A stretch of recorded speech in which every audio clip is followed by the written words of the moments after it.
Değerli dostlar, kıymetli izleyiciler, bir pazar akşamı daha yerel gündem programımızda yeni bir konuyla karşınızdayız. Değerli dostlarımız, yayınımızın daha geniş kitlelere ulaşması için yayınımızı paylaşalım. Murat TV, Facebook, YouTube, Twitter ve Periskop'tan da aynı anda canlı olarak izleyebiliyorsunuz. Yayınlarımızdan sürekli haberdar olabilmek için YouTube kanalımıza abone olarak, ücretsiz olarak abone oluyorsunuz. YouTube kanalımıza abone olarak bizden her zaman haberdar olabilirsiniz. Evet, bugün her zaman olduğu gibi program ortağım Mehmet Hadim Eker Bey burada. Hadim Bey hoş geldiniz. Nasılsınız? Hoş bulduk Sayın Hocam. Teşekkürler. Yine bugün birkaç konuyu kendisiyle konuşmak için bir üniversite öğrencimiz, Bingöl'lü bir üniversite öğrencimiz Mehdi Baynal Bey misafirimiz. Mehdi Bey hoş geldiniz. Merhabalar hocam, hoş bulduk. Nasılsınız? İyi misiniz? Mehdi Bey hoş geldiniz. Teşekkür ederim. Siz nasılsınız? Hoş bulduk. Siz nasılsınız hocam? Teşekkür ederiz. Allah razı olsun. Şimdi ben programı paylaşacağım. Biraz bana müsaade edeceksiniz. Artık söz ikinizde. Buyurun efendim. Evet.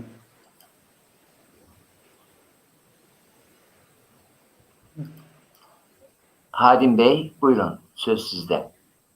Evet. Mehdi Bey merhaba. Merhabalar. Hayırlı akşamlar. Kendinizi tanıtır mısınız? Kimsiniz? Ne yapıyorsunuz? Ne Tabii ediyorsunuz? ismim Neyden meşgulsünüz? tabii ismim Mehdi, soy ismim Baynal. Bingöllüyüm. Üniversite okuyorum. Üniversite öğrencisiyim. Hakkari Üniversitesi'nde Almanca öğretmenliği okuyorum. 22 yaşındayım. 3. sınıf öğrencisiyim Almanca öğretmenliği. Onun dışında başka ne söyleyebilirim? Bu kadar söyleyeceğim. Ticaretle uğraşmıyor musunuz? Yok. Ticaret güzel. Ticaret hayatın her alanda güzel. Evet hocam, güzel de şu an öğrenci olduğumuz için biraz daha zamanımız var. Ama arada bir çalışmak lazımdır. Şimdi çalışacağız ki beden Evet alışsın. hocam, haklısınız. Evet hocam. Evet Mehdi Bey, geçen bir olay duyduk. Aslında güzel bir olay. Kendiniz açısından. Bir olay yaşamışsınız. Onu sizin ağzınızdan dinleyelim isterseniz. Nasıl oldu, nasıl gelişti? Tabii şöyle anlatayım önce. Biz 4 arkadaş bir piknik tarzı bir şey yapmaya gitmiştik beraber. Piknik dönüşünde tam olarak adresi tam olarak veremiyorum ama DSİ Köprüsü'nün yukarısında hemen kaldırımın kenarında bir kediye denk geldik ve kedi kanlar içinde yerde kan izleri vardı. Sürüklenmişti belli, yani kendini sürüklüyordu. Dış tarafa doğru kendini atmaya çalışıyordu. Kanlar içindeydi. İki bacağı kullanılmaz haldeydi. Biz arkadaşlarla gördük kedi ve yardım etmek istedik ilk başta kedi. Onun için kediyi ilk başta kaldırdık, bir yerde sabit tutmaya çalıştık. Ondan sonra aradık, barınağı aradık. Barınaktan bir cevap gelmedi ilk başta. Ondan sonra çok fazla vakti olmadığını anladığımız için kedinin bir özel kliniği aramak durumunda kaldık. Özel kliniği aradığımızda bizim bir aracımız yok, siz getirebilir misiniz dediler. Biz de dedik tabii, taksi bulup götürelim. Hemen taksiyi aradık. Ondan sonra ben kediyi tuttum, kaldırdım ve burada da şöyle bir şey söylemek istiyorum. Kediyi kaldırırken normalde kedi o şekilde kucağından tutup kaldırmam mümkün olmadığı için insanlara da bu teknikten biraz bahsetmek istiyorum. Clip noise tekniği vardır kedilerde ve köpeklerde özellikle. Bu hayvanları normal taşıyamadığınız zamanlarda ensesinden, şurasından tutup kaldırdığınız zaman hayvan acı hissetmez ve rahat bir şekilde taşıyabilirsiniz. Ben de o tekniği bildiğim için ensesinden tuttum. Bir şekilde ilk yaptığımı da söyleyeyim. Kediyi kaldırmaya çalışırken kedi çok zorluk çıkardı. Belli ki insanlardan bir eziyet görmüş ve korkmuş bir şekildeydi kedi. Bir şekilde kaldırdım kedi. Bindirdik, taksiye bindirdik. Ondan sonra kliniğe götürdük. Kliniğe götürdüğümüzde ameliyat olması gerektiğini söylediler. MR'ını falan çektiler kedinin. Ve bize dediler ki kedinin bir bacağında kırık, kalçasında bir kırık ve karnında bir yarılma vardı ve acil müdahale edilmesi gerekiyordu. Biz de dedik tabii ki, dedik ne gerekiyorsa yapın. Hemen müdahale edildi kedi. Ondan sonra biz veteriner sahibiyle konuştuk, veterinerle konuştuk. Böyle bize birkaç bir şeyini anlattı, yaşadığı birkaç sorunu anlattı. Ondan sonra biz kediyi o gece orada bıraktık, müşahede altında kaldı. Kedi 2 gece müşahede altında kaldı. Ama ne yazık ki kedi hayata tutunamadı ve öldü kedi. Aslında belki de daha öncesinden biri müdahale etse kediyi kurtarabilirdi belki de kedi. Veya biraz daha dikkatli olsa belki sürücü daha efektif bir şekilde kedi kurtarma durumumuz olabilirdi. Onun dışında benim yaşadığım olay böyle, biraz da olay hakkında farklı bir şekilde konuşmak istiyorum. Şimdi bizim insanlarımızda şöyle bir şey vardır. Bizim dinimizde de bu var. Bizim dinimizde hayvanın yeri çok farklı bir yerdedir. Hayvan konuşamadığı için, kendini ifade edemeyen bir varlık olduğu için dinimizde de hayvanın yeri farklıdır ve yardıma muhtaç olarak görünür dinimizde ve insanlardan hayvanlara yardım etmesi konusunda tavsiyeler verilmiştir dinde. Ama ne yazık ki bizim insanımız bu konuda biraz tedbirsiz. Ben bunu görüyorum. Tabii hepimiz mükemmel değiliz. Hepimiz hayvanlara sürekli yardım ediyoruz, böyle yapıyoruz, şöyle yapıyoruz gibisinden söylemek doğru olmaz. Ama elimizin geldiğince hayvanlara yardım etmeye çalışıyoruz. Ve özellikle bu kış aylarında hayvanların durumu gerçekten çok zor bir durumdalar. Soğukta ayrıyeten bu bilimsel de bir şeydir. Soğuk havalarda hayvanların açlık süreleri daha kısalıyor ve açlıktan ölme durumları daha sık rastlanılan bir şey haline geliyor. Onun için hayvanlara elimizden geldiğince yardım etmemiz gerekiyor. Elimizden geldiğince destek olmamız gerekiyor. Sonuçta onların bir söyleyecek bir şeyleri yok, dilleri yok, konuşamıyorlar, insanlara kendini ifade edemiyorlar. Bana yardım edin diyemiyorlar. O yüzden bir şekilde bu konuda hayvanlara yardım etmemiz gerekiyor. Bazı insanlar görüyorum mesela, hayvanları biz çok seviyoruz, böyleyiz, şöyleyiz falan gibisinden. Bu biraz daha çok sosyal medyalarda da bu olan bir şey. Sürekli hayvan fotoğrafı paylaşılır, bir şeyler yapılır. Biz hayvanları çok seviyoruz, böyle şöyle. Ya şu an yoldan kimi çevirirsek çevirelim sorduğumuzda ben hayvanları sevmiyorum, bana ne diyen bir insan bulamayız. Ama iş pratiğe döküldüğünde, iş icraate geldiğinde hepimizin gözü kapanıyor nedense. Bir şekilde bir yardım etme konusunda biraz ketum davranıyoruz hayvanlara karşı. Biraz da yardımsever davranmamız gerekiyor. Birçok defa söylediğim gibi az önce, sonuçta dilleri yok, konuşamıyorlar. Bizden yardım istemek isteseler bile bunu belirtemiyorlar bize. Onun için bir şey beklemeden ve bir şey istemeden o hayvanlara yardım etmemiz gerekiyor. Sonuçta birçok şeyde hayatımızda kar güderek bu şeyin faydasını görmek için yapıyoruz. Ya varsın olsun bu şeyde faydamız olmadığı için yapalım. Sadece iyilik olsun diye. Bir canlı hayata tutunsun diye yapalım. Yani çok zor bir şey değil. Her insanın elinden gelebilecek bir şey. Ya sürekli evimizin önünde gezen hayvanlar görürüz. Ya bir tas su koyarız, bir yemek koyarız, bir şeyler koyarız. Sürücüler keza yolda giderken biraz daha dikkatli olabiliriz. Özellikle bu karlı havalarda veya yağmurlu havalarda yollar çok tehlikeli oluyor. Onun için daha minimalize etmeliyiz bu hayvanlara karşı yapılan kazaları veya durumları. Daha minimalize etmemiz lazım. Bunlar bir dili olmadığı için bizden yardım isteyemedikleri için bunlara daha fazla yardım etmemiz gerekiyor. Sonuçta muhtaç bir varlık olduğu için bunlara daha fazla yardım etmemiz gerekiyor. Onun için insanların biraz daha bilinçlenmesini isterim ben bu konuda ve daha fazla yardımların olmasını isterim. Çünkü çok zor bir şey değil. Gerçekten çok zor bir şey değil ya. Biz o kediyi aldık, götürdük hastaneye. Orada ameliyat ettiler, şey yaptılar. Ya bu çok zor bir şey değil gerçekten. Bizim 1 saatimizi, 2 saatimizi alan bir şey. Yani kolumuz da yorulmadı, ayağımız da yorulmadı. Çok zor bir şey değil gerçekten. İnsanların biraz daha bu konuda daha düşünceli olmaları lazım. Daha fazla nasıl diyeyim? Daha fazla yardımsever olmaları lazım. O konuda gerçekten insanlarımızın biraz daha yardımsever olmasını istiyorum. Hem dini açıdan hayvanların değeri bizim dinimizde farklıdır. Din konusunu dışarıda bıraksak bile gerçekten vicdan olarak yardım etmemiz gerekiyor hayvanlara.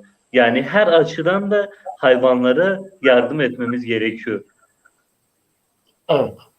Hadim Bey, şimdi ben Mehdi Bey'le bir programdan önce böyle birkaç cümle konuştum. Olay hakkında, yani başından geçen bu olay hakkında ben üçüncü şahıs başkalarından duymuştum. Kendisiyle konuşmamıştım. Şimdi bu nedenle biraz detaya girmek istiyorum. Şimdi hayvanı kaldırdınız, şeye götürdünüz, veterinere götürdünüz. Veteriner ücretsiz mi bakıyor? Yok, ücretsiz bakmıyor. Bu durum da biraz şey bir durum, üzücü bir durum aslında. Biz öğrenciyiz. Açıkça konuşursam biz öğrenciydik hepimiz. Ve çok fazla durumumuz yok sonuçta bizim o hayvanın ücretini karşılama konusunda. Ya açık konuşayım, 3 arkadaşımız birleştik. Bir şekilde hep beraber ortak bir şekilde parayı bölüşüp o şekilde masrafını ödedik. Ve veterinerle konuştuğumuzda da veteriner bize şöyle bir şey söyledi. Burada durumu olan insanlar da dahil getirip hayvanı ücretini ödemek istemiyor. Ya diyor, adam diyor ki benim burada bir şeyim var, alet edevatım var. Bu hayvana benim bakmam için alet edevatlarını kullanmam lazım. Hayvana vermem gereken ilaçlar var. İlaçlarımı kullanmam lazım. Biraz daha o konuda maddi olarak da, yani ben çok söylemek istemedim açıkçası ilk başta. Ya maddi olarak durumumuz olmamasına rağmen biz yardım etmeye çalıştık hayvanlara. Yani birçok insanın da aslında maddi durumu var ama yardım etmiyorlar bir şekilde hayvanlara. Aslında olması gereken maddi durumu olan insanların bir şekilde destek vererek o insanları ayakta tutması lazım. Neden ayakta tutması lazım diyorum. Çünkü biz veterinerle konuştuğumuzda bize şöyle bir şey dedi. Ben dedi burada bir özel klinik işletiyorum ve benim para kazanmam lazım. Ve ben dedi hayvanlara da yardım etmek istiyorum. Ve karımı en minimalize şekilde ediyorum. En az şekilde kar etmeye çalışıyorum. Ama diyor benim burada tutulmam için gerekli şeyi göremedim dedi. Maddi şeyi göremedim dedi. Hem en az karda yapıyorum ve dedi bazı insanlar hiç parasını vermeye bile yanaşmıyor. Sadece bırakıp gidenler de var dedi bana. Onun için biraz da insanlarımızın maddi olarak tabii destek vermesi lazım. Hatta veterinerin bana söylediği şeylerden biri de adam dedi ki ben dedi zaten taşınacağım, yakın zamanda buradan taşınacağım. Çünkü dedi ben hem en az şekilde kar etmeye çalışıyorum, hem olabildiğince yardım etmeye çalışıyorum hayvanlara. Ama diyor ben bu şekilde kiramı diyor ödeyemez hale geldim. Diyor ki insanlar gelip buraya hayvanı bırakıyorlar, ondan sonra gidiyorlar. Ya diyor ben burada hayvanı ölecek şekilde de bırakamıyorum. Ama bir şekilde para kazanıp işletmemi idare etmem lazım. O konuda da insanların biraz daha maddi olarak da bir destek sağlaması iyi olabilir bence. Peki o kedinin tedavisi için ne kadar masrafınız gitti? Biz yanlış hatırlamıyorsam 900 lira masrafımız gitmişti. Sadece 900. ameliyatına verdiğimiz. Evet, siz kredinizden, devletin size verdiği Evet. krediden Evet. yaklaşık kişi başı 300 lira ayırarak Evet. bunu karşıladınız. Ama maalesef hayvan da hayata tutunamadı. Evet. Şimdi benim ilgimi çeken şudur. Mesela 3 arkadaş anlaşıp böyle bir yere uyuşturucu kullanmaya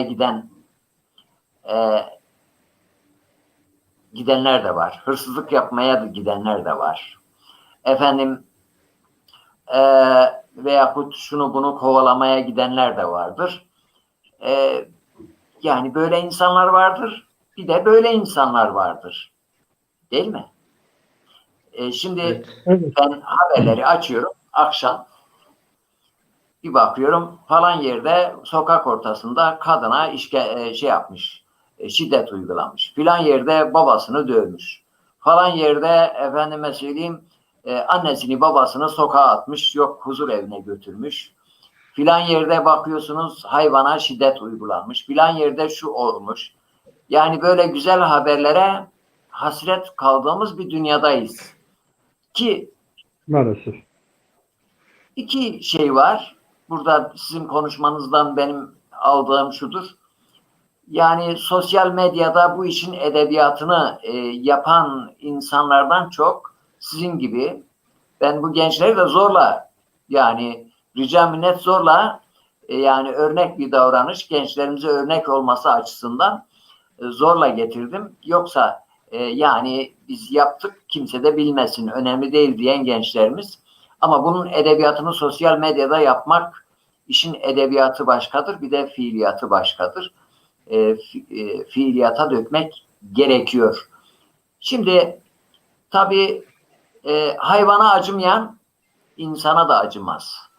Yani bırak hayvana tabiata ağaca, ormana, yeşilliğe acımayan hiçbir canlıya acımaz. İnsana da acımaz. O ki insana acımıyor, anasına babasına da acımaz, merhamet göstermez, eşine, çocuğuna da merhamet göstermez, ailesine de, annesine, babasına da merhamet göndermez. Yani bu duygu kimde çok gelişirse bu duyguyu, kalpten gelen bu güzel duyguyu hem kendi iç huzuru açısından şimdi siz o hayvanı orada bıraksaydınız o gün eve gidince bu ömrünüz boyunca aklınızdan gitmez. Rahatsızlık duyarsınız. Ya o hayvanı biz kaldırmadık. Belki yaşamasına vesile olabilirdik derdiniz. Ama şimdi görevinizi yaptınız. İç huzuru sizin mutluluğunuz için gerekiyor. Artı bu davranışla şunu da kazandınız. İnsanlara da merhamet etmek gerekiyor. Yani hayvana acıyan bir insan insana da acımaz mı? Acır. Ama maalesef işin bir de edebiyatı var. İşte bir süs köpeği alıp besleyip efendim bununla sınıf atladığını zanneden, hava atan ve bununla hayvan hakları savunduğunu iddia eden, zanneden böyle sosyete takımı da var. Ama samimiyetle hayvan, ben bugün kar yağmıştı. Baktım her taraf bembeyaz. Kara görünmüyor. Tabii ki kurdu var, kuşu var, yabani hayvanlar var, bir sürü sokak hayvanları var. Hakikaten zor durum. Yani içimden geçti, dedim keşke bir organizasyon yapsaydık bu kardan önce. Mesela bir miktar yeterli erzak toplayıp çeşitli yerlere bıraksaydık. Yaban hayvanları için veyahut sokak hayvanları için, ki bunu zaman zaman ferdi olarak yapanlar var. Birleşip örgütlü bir şekilde yapanlar vardır. Mesela geçen tanıştın mı Mehdi Bey? Bizim genç için bir saat ekibi var. Tanıştın mı? Yok hocam, tanışamadım Evet. maalesef. Geçen bundan 2 veya 3 önce YouTube'da videoları var. Onlarla bir program yaptım. Onların da böyle gençler ekip kurmuşlar. Şimdi dernekleştiler aynı zamanda. Çeşitli şekillerde işte piknik yerlerinde temizlik yapıyorlar zaman zaman. Yine bu ekip bir araya geliyor. Bu yabani hayvanlar için çeşitli yerlere erzak bırakıyorlar. En son şimdi bir barınak gençte onu yaptılar. İşte yaralı veyahut bakıma muhtaç hayvanlar oraya götürüyorlar, orada bakıyorlar. Geçen misafir etmiştik. Böyle gençlerin çoğalmasını arzu ediyoruz. Hadim Bey, gençlik derken gençlikle ilgili soruları size bırakıyorum. Bulmuşken böyle güzel, halim selim, gayet böyle konuşmasını bilen, mantıklı, yani işte haza üniversite öğrencisi diyebileceğimiz, yani iki lafı bir araya getiremeyen üniversite öğrencisi de var. Keyfi, eğlencesi dışında bir şey düşünemeyen üniversite öğrencisi de var. Böyle örnek üniversite öğrencilerimiz de var. Hazır bulmuşken böyle bir öğrenci, gençlikle ilgili soruları size bırakıyorum efendim. Evet. Şimdi demin Melih kardeşimi kutluyorum. Gerçekten güzel örnek teşkil edecek davranış içerisinde bulunmuş. Kendisi ve arkadaşlarımı beraber kutluyorum. Şimdi güzel bir konuya değindi aslında. Birçok insanımız birçok şey vaat eder. Çok şey sevdiğini söyler. Sadece dil üzerinde. Merak ediyorum, bu hayvan severler acaba kaç kişinin evinde yani hakkını savunduğu hayvan evinde vardır? Ya da kaç kişi bu hayvanlara gerçekten yardım ediyor? Hayvan severim deyip hayvana süren insanları bilirim. Yani elini bir hayvana sürmesini bile bilmez. Ama hayvan sever diye geçinir sosyal medya üzerinden. Hayat ömründe kimse tek kuruş para vermez ama belki dünyanın en büyük yardımseveriymiş gibi kendini göstermeye çalışan tipler vardır. Bunu daha önce söylemiştim. Mesela annem şunu derdi, mekanı cennet olsun. Hazar habgotun nakab hakki kırın, Kürtçe. Yani 1000 tane laf 1 tane icraat etmez. Bu arkadaşımızın, bu gencimizin yaptığı davranış yüzlerce hayvan severim diyen insanları bence utandırmıştır diye düşünüyorum. Eğer utanmışlarsa bilmiyorum. Kendi öğrencilik harçlığını bile götürüp oraya harcamış ve o hayvanın kurtuluşuna vesile olmak istemiş. Binlerce insana yardım severim diyor ama inanın o yardımseverliği bile yapamaz diye düşünüyorum. O yardım severim diyen insanlara sözüm onlara. Ben Mehdi kardeşime şunu sormak istiyorum. Yani günümüzdeki gençlik sosyal medya bu kadar düşkünlü olur. Sadece sosyal medya üzerinde bu kadar hakem kesip gerçek hayatında hiçbir şey yapamayan insanlar ya da gençlerimiz şu andaki bulunduğu pozisyonun nasıl değerlendirebilirsiniz? Yani nasıl bir örnekte teşkil ediyorlar bunlar? Biz nasıl onları tanıyalım, nasıl onları anlayalım? Sormak istiyorum Mehdi kardeşime. Çünkü şu andaki gençlik gerçekten çok uzak.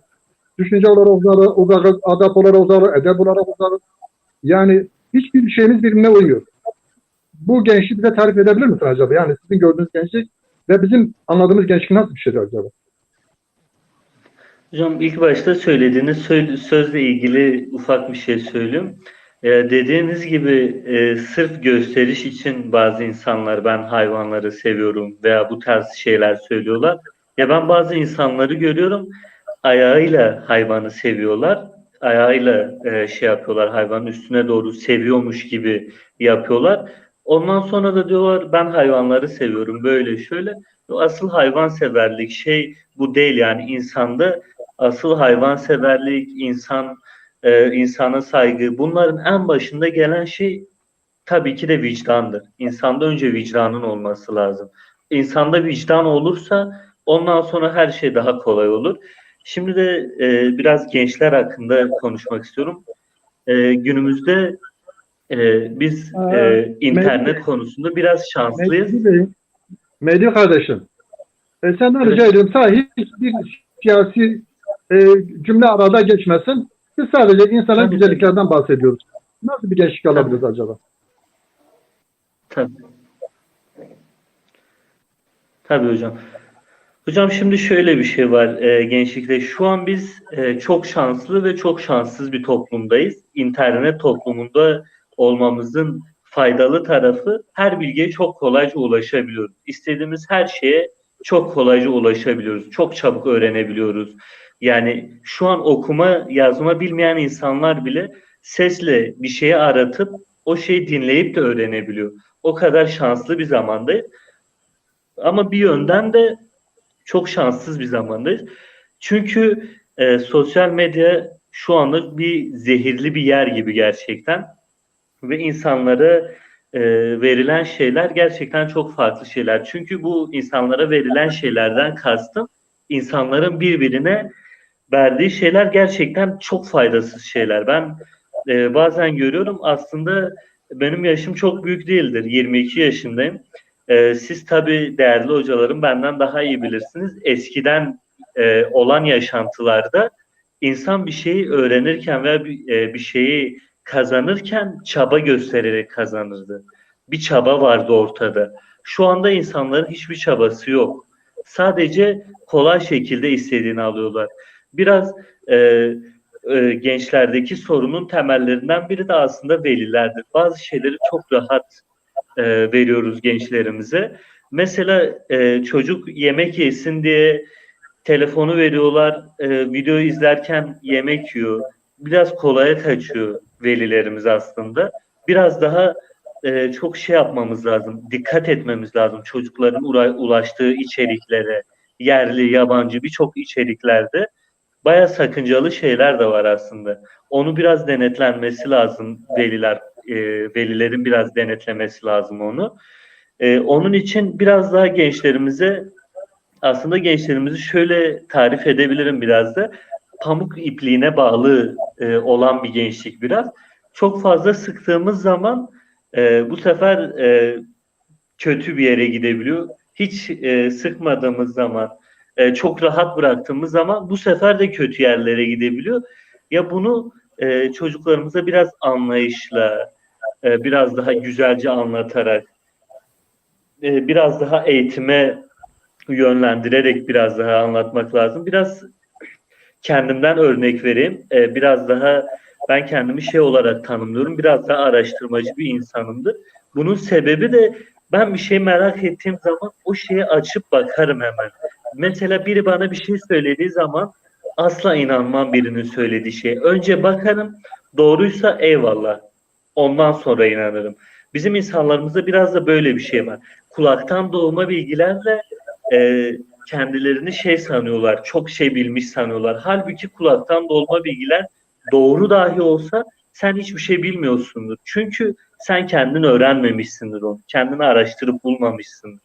Bir şeyin doğruluğunu senin araştırmana da bağlıdır aslında. Bir şeyi araştırırsın, bakarsın, ondan sonra anlarsın. Birçok şeyde de bu böyledir. Ya çok fazla kaynak var elimizde, çok fazla şey var. Bir sürü bilim insanının hayatını, yaptığı şeyleri, dini olarak İslamiyet'te olan birçok şeyi internette buluyoruz, bulabiliyoruz yani. Biz bunları aramak yerine gidip sosyal medya fenomenlerinin söylediği kendini bilmez şeylere inanıyoruz, onları destekliyoruz. Halbuki o kadar güzel insanlar var ki geçmişte yaşamış tarihimizde, yakın tarihte, geçmiş tarihte. O insanları örnek almamız gerekirken çok üzülüyorum gerçekten. Bizim gençlerimiz sosyal medya fenomenlerini örnek alıyor, kendilerini idol olarak görüyorlar. Ve bu gerçekten çok acı bir şey. Ve kendilerine idol olarak aldıkları insanlar gerçekten ben bakıyorum, izliyorum ya diyorum bu insanlar acaba bu kadar kitleye hitap edecek ve bu kadar kitleyi kendine idol olarak göstertecek ne yapıyor acaba? Ya hocam bakıyorum gerçekten yok yani bir bilgisi yok. Bir mantıklı ve yararlı bir içerik sunmuyor gençlere. Ama gençlerimiz idol olarak görüyor. Biraz da bunu insanlarımıza, gençlerimize anlatmak lazım. Ya senin idol alacağın insanlar onlar değil. Birçok insan var. Dünyaya çok faydası dokunmuş, birçok şey yapmış insan var. Onlara biraz daha bakmamız lazım. Ve ben küçükken çok fazla biz dışarıda oyun oynardık. Çok fazla aktivitemiz olurdu. İnsanlarla çok fazla aktivitemiz olurdu. Birbirimizle kaynaşma şansımız olurdu. Şimdiki insanlar sadece mesajlarla arkadaşlık kuran insanlar var. Ya mesela bir insanla bir yüz yüze oturup konuşmadığı sürece bir insanı gerçekten o insanı tanıma imkanı da olmuyor gerçekten. Bir de şöyle bir şey söylemek istiyorum ayrıyeten. Ve ben çok kitap okumayı seven, çok film izlemeyi seven bir insanım.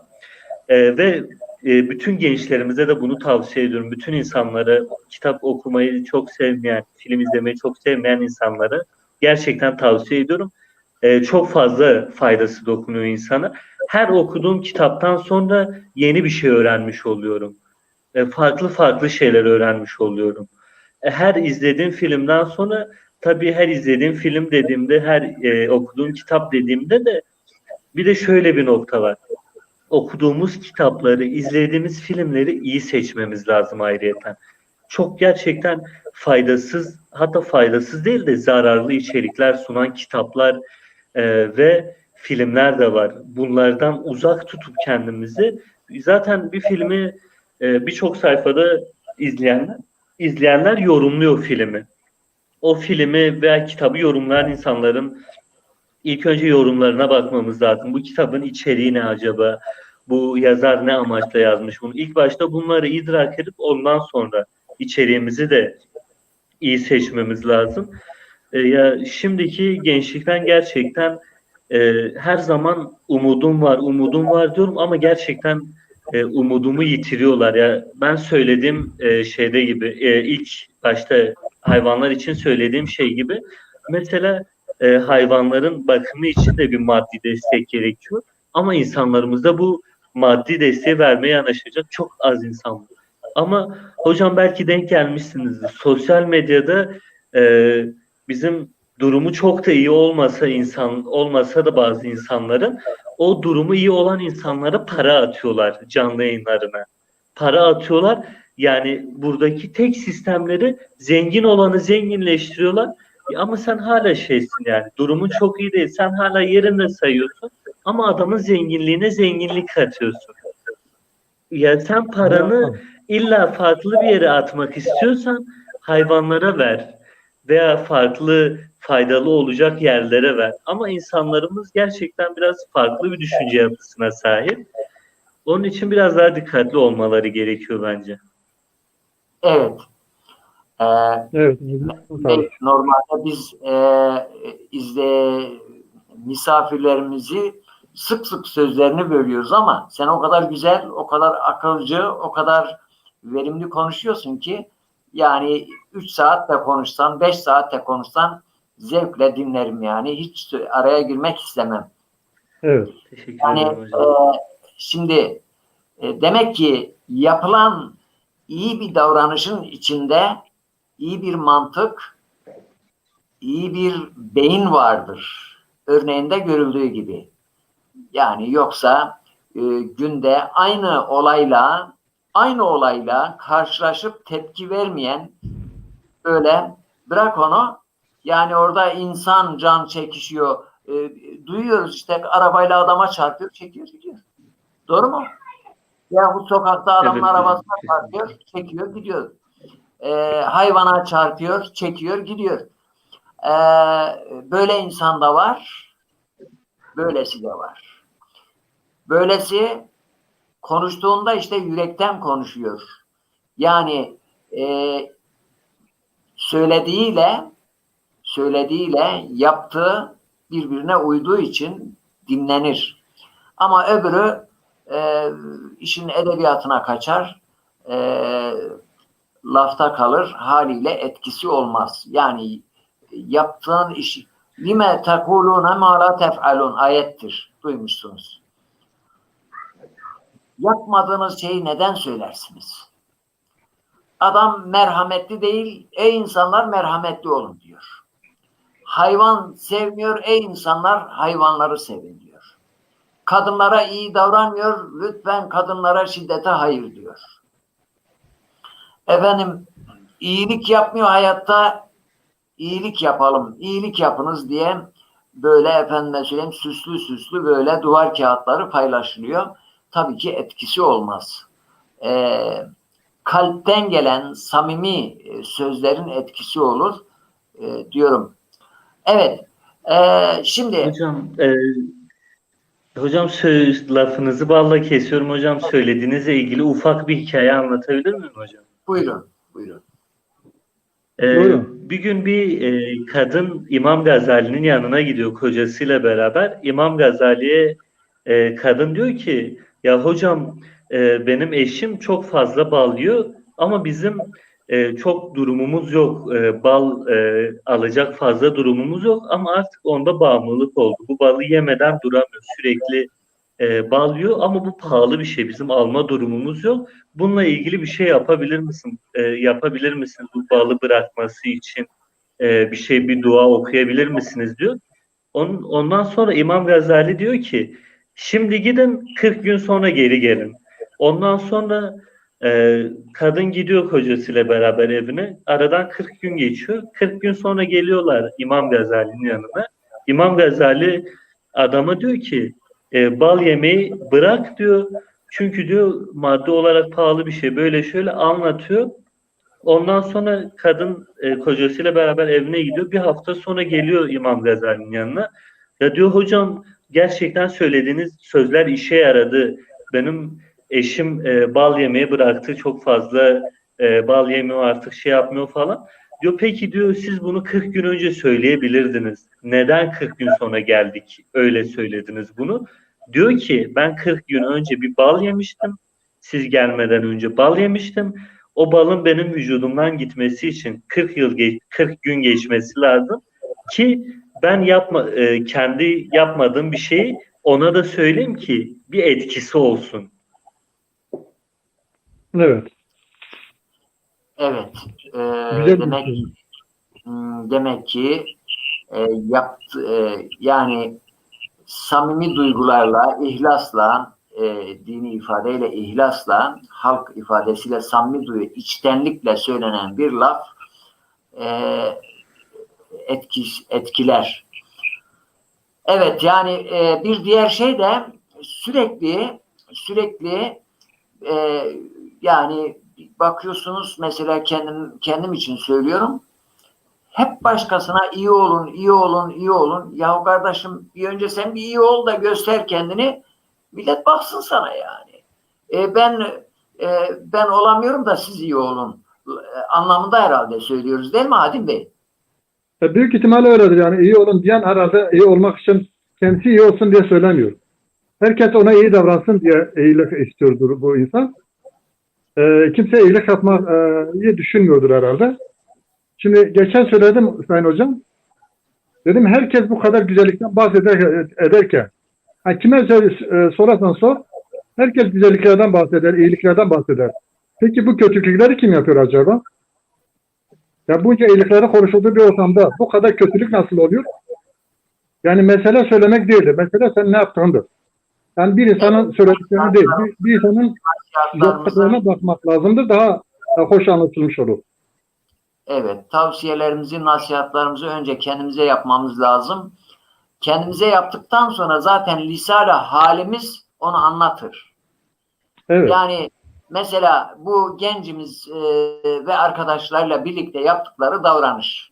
Emin olun şu yaşta ben 60 yaşına basmak üzereyim. Şu yaşta beni etkiledi ve benim üzerinde etkisi oldu. Çünkü lafla anlatmadılar. Yaşayarak, göstererek, samimi olarak yaptılar ve kimseye de Evet. anlatmadılar. Kimseye de anlatmadılar. Adam gidiyor. Şimdi ben şimdi sordum ya dedim hiç konuyla ben programda sizi konuşturacağım. Hiçbir fotoğraf yok mu? Vallahi hiç aklıma gelmemiş fotoğraf.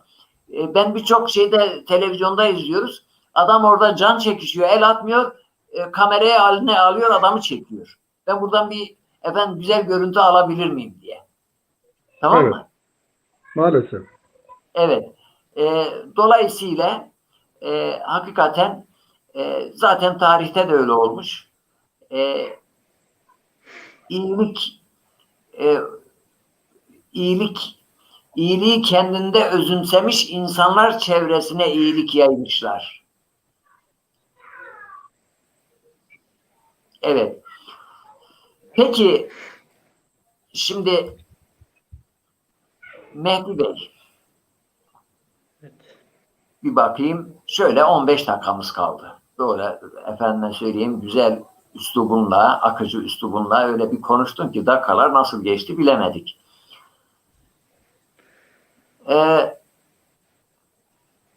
Ben şimdi kişisel bir soru soracağım. Gelecekle ilgili planların var mı yani mesela Almanca bölümünün Almanca Fen Edebiyat Fakültesine mi bağlıdır? Yok hocam, öğretmenlik. Öğretmenlik. Eğitim fakültesine bağlı. Eğitim Fakültesine bağlı. Almanca öğretmenliğini bitirdin, okulu bitirdin. Gelecekle ilgili planların var mı? Hedeflerin konusunda bizi aydınlatsan. Hocam evet, elbette hocam, gelecekle ilgili planlarım var. Kendime plan çizdim. Ona göre hareket etmeye çalışıyorum. Ama ondan öncesinde, bu planlarımdan öncesinde mesela ben yarın öbür gün bir atamam olduktan sonra, ben bir öğretmen olduğumda benim asıl düşündüğüm şeylerden biri de, ya ben bu öğretmenliğe layık mıyım acaba? Bu öğretmenlik için ben ne kadar çalıştım, ne kadar şey öğrendim. Bir öğretmen olduğumda sonuçta şu an burada insanlara hitap ediyorum. Yarın da bir öğretmen olduğum zaman bahsettiğimiz gençlere hitap edeceğim belki. Belki bu gençliğin düzelmesi için en çok etkisi olacak insanlar, öğretmenler olduğu için belki de onlara da bir etkim olacak. İyi veya kötü bir etkim olacak. Ben her zaman düşündüğüm şey, umarım iyi bir etki bırakırım onlarda ve her şeyden önce, derslerinden, notlarından önce iyi insan olmalarını sağlayabilirim ve vicdanlarının olmasını umarım sağlayabilirim gençlerimize. Çünkü gençlerimizin çok fazla desteğe ihtiyacı olduğunu düşünüyorum artık. Çünkü çok zehirli bir ortamda büyüyorlar. Çok farklı bir ortamda büyüyorlar. Onun için olabildiğince gerçek hayatın içine monte etmek lazım onları. Mesela ben söyledim ya, ben kitap okumayı seven bir insanım, film izlemeyi seven bir insanım. Ben kitap okuyorum, kitap bana çok şey katıyor, çok güzel şeyler katıyor. Ama kitap bana öğrenmem gereken her şeyi katmıyor mesela. Bazı kısımlarda da insanlarla bu şeyi deneyimleyerek öğrenmek gerekiyor bazı noktalarda. Onunla ilgili de ufak bir hikaye anlatmak istiyorum yine. Mevlana ile Şems'in bir hikayesi. Bir gün Şems Mevlana'nın yanına gidiyor. Diyor ki, Mevlana diyor, sen bu yılların diyor en büyük alimisin, en çok kitap okuyan insanısın, en çok bilgili insanısın. Diyor, bana diyor 3 tane kitap ver diyor, ben bunları okuyayım, ben senin gibi olmak istiyorum, ben bir şeyler öğrenmek istiyorum diyor. Ondan sonra Mevlana diyor tamam, kitaplarını karıştırıyor, en faydalı kitap hangisi olur, bu mu olur, şu mu olur diyor. En son 3 tane kitap seçiyor. Şems'e veriyor 3 tane kitabı. Şems 3 tane kitabı aldığı gibi, bildiğiniz gibi Mevlana eski dönemde yaşadığı için o dönem yazılan kitaplar mürekkeple yazılıyor. Onun için kitabı Şems atıyor su birikintisine atıyor kitapları ve üstünde mürekkepleri dağılıyor kitapların. Yazılar kayboluyor mürekkepte. O suda bütün mürekkebi gidiyor. Ondan sonra Mevlana diyor ki neden böyle bir şey yaptın? Ben sana bunları okuyasın diye vermiştim. Sen niye bunları şeye attın, suya attın diyor. Şems dönüyor Mevlana'ya, diyor ki diyor aradığın her şeyi diyor kitaplarda bulamazsın. İnsanlar arasında da bulacaksın bazı şeyleri. Aradığın bazı şeyleri insanlar arasında da bulacaksın. İnsanlarla etkileşime girip o insanlardan da bir bilgi kazanacaksın. Diyor ki okuyarak öğreneceksin, yaşayarak anlayacaksın. Evet, yani hayatın içinden de çünkü birebir kitapta anlatılanlar birebir hayatta karşılaşmayabilirsin. Farklı modeller görebilirsin. Hayat tecrübesi de gerekiyor. Hayatı tanımak da gerekiyor. Çünkü hayat da bir okuldur. Hayat da bir kitaptır. Yani şu gördüğümüz dünyada aslında Cenab-ı Hakk'ın önümüze açtığı görsel bir kitaptır. Ama görebilene değil mi? Evet. Ya aslında hayat da böyle bir şeydir hocam. Sürekli gözümüzün önünde görmemiz için bazı şeyler vardır ama ısrarla biz bu şeyleri görmeyiz de işe yaramayan şeyleri görürüz. Hani derler ya cennete cehenneme giden yol iyi niyet taşlarıyla dizilidir derler ya. Gerçekten bazı şeyleri gördüğümüzde bu tamam bu iyi niyetli bir şeydir deyip de gitmemek lazım. Onu vicdanıyla ilk başta değerlendirmesi lazım insanın. Ondan sonra iyiye karar verip öyle gitmesi lazım o yoldan. Bizim insanlarımızda şöyle bir şey var hocam. Bir bir şeyin iyi olduğunu düşünüyorsa biri ona bu şey iyidir dediyse o da hiç sorgulamadan aha bu iyiymiş deyip direkt o şeyi yapar. Ama bir şeyleri önce vicdanıyla sorgulaması lazım insan.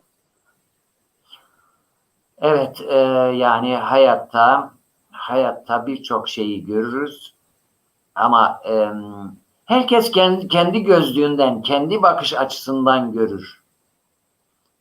Yani e, hangi renk gözlük takmışsan, yani hangi bakışla bakıyorsan onu görürsün. Bazen de kimisi bakar, kimisi de görür, değil mi?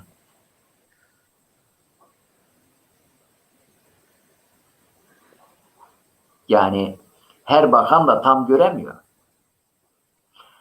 Evet, Mehdim Bey, seninle çok zevkli, çok keyif alarak bir program, bir sohbet yaptık. Ben hep bu programlarımda şunu söylüyorum. Biz burada bir program yapmıyoruz, bir televizyonculuk yapmıyoruz. Bizim eskiden örf adetlerimizde, özellikle kış günleri, uzun kış günlerinde böyle her akşam birisinin evine gidilirdi. Oturulurdu, sohbetler yapılırdı. Orada e, kimin nereye oturacağı belli, kimin ne zaman konuşacağı belli. Bir şey var, bir usul var. E, Efendim kimin nasıl hizmet edeceği. Yani orada hayatı bir çeşit okul gibiydi. Tabii ki bu pandemi döneminde insanlarla fazla görüşemiyoruz. Bu imkanla böyle bir dostumuzla veya bazen dün 5-6 kişi bir değerli insanla böyle sohbet ettik. İzleyiciler de katılıyorlar, bizi izliyorlar. Böyle bir sohbet ortamı oluşturuyoruz. Bu akşam da sizi misafir ettik. İyi ki de misafir etmişim. İyi ki de bu program vesilesiyle tanıdım. Çok da memnun oldum. Gurur duydum. Yani Teşekkür böyle ederim hocam. gençler, Ben de memnun oldum. senin gibi böyle bir tane genç bu hem hayatı amaçsız yaşayan milyon gence bedeldir. Ben hiçbir zaman gelecekle ilgili umutlarımı yitirmiyorum. Evet, olumsuzluklar çoktur ama böyle olumlu şeyler de vardır. Bizim Hadim Bey bir e, değerli bir zattan bir anısı var. Gitmiş böyle bakmış her gelene çorba ikram ediyor, şey yapıyor. E, Demiş yani Siz nasıl yetiştiriyorsunuz bunu? Demiş bizim malımız helaldir demiş. Helal mal bereketli olur demiş. Demiş sana örneğini vereyim. Tıpkı şey gibi, kurt ile koyun gibi. Kurt bir batında kaç tane yavru doğurur? Ve senede birkaç tane. Veyahut affedersin köpek veya kedi.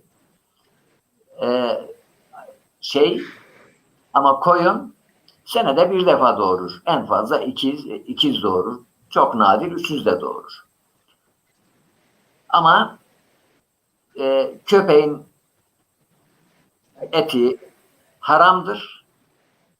Koyunun helaldir. Normalde haram olan etin daha da artması lazım. Hani insanlar da yemiyor. Bunun neslinin artması lazım. Değil mi? Ama tersi oluyor. Koyunların sayısı çoktur. Eti yenmeyen hayvanların sayısı hep az olur.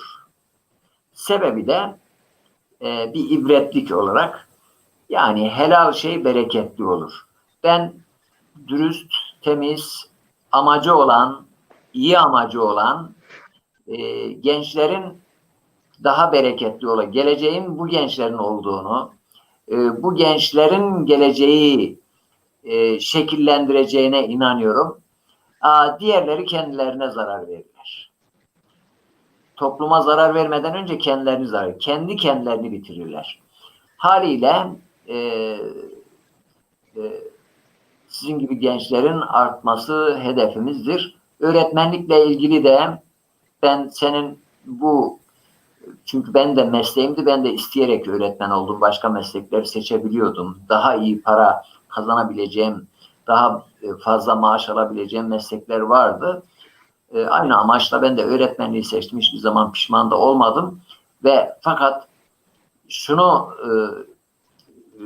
ben zannediyordum ki çok güzel şeyler anlatınca, yani çok ustalıklı anlatınca etkisi olur zannediyordum. Ama öğretmenlikte söylediğin hiçbir şey boşuna gitmiyor. İyi de kötü de hiçbir şey boşuna gitmiyor. Çünkü gençler tam alacak çağdalar. Her kelime, her harfin, her mimiğin o gencin üzerinde etkisi var. Gençleri yoğuruyorsun. Ben burada programı sonlandırmadan önce sana teşekkür ediyorum.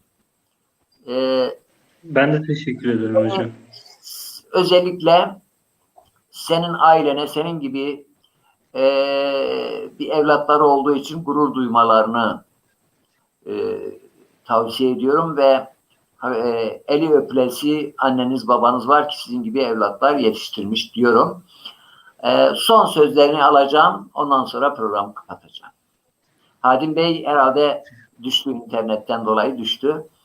Geri gelen. Evet. Buyurun. Hocam ilk başta teşekkür etmek istiyorum size. Beni bu programa aldığınız için.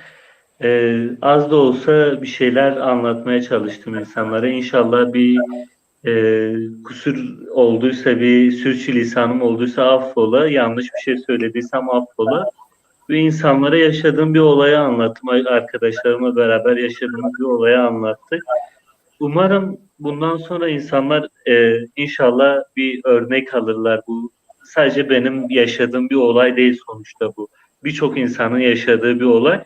İnşallah tavırları bu tarz olur, yardım konusunda olur. Sonuçta Allah bir yerden alıyorsa başka bir yerden daha bereketli veriyor. Gerçekten öyle bir durum var. Hiçbir konuda insan yardımını esirgememesini istiyorum hayvanlardan ve yardıma muhtaç insanlardan. Hiçbir şekilde yardımlarını esirgememeleri gerekiyor bence. Teşekkür ederim hocam. Ben teşekkür ediyorum. Sana hayırlı akşamlar diliyorum. İyi akşamlar hocam. Hayat boyu başarılar diliyorum. 2 dünya saadeti temenni ediyorum.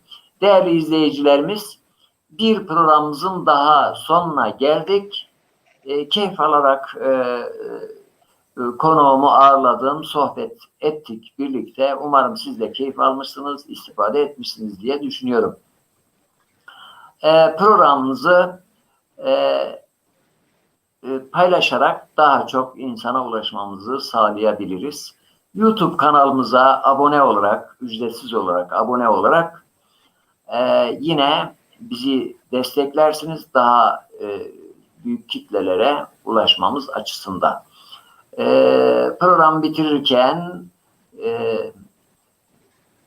Cenab-ı Allah tüm dünyaya huzur, saadet versin.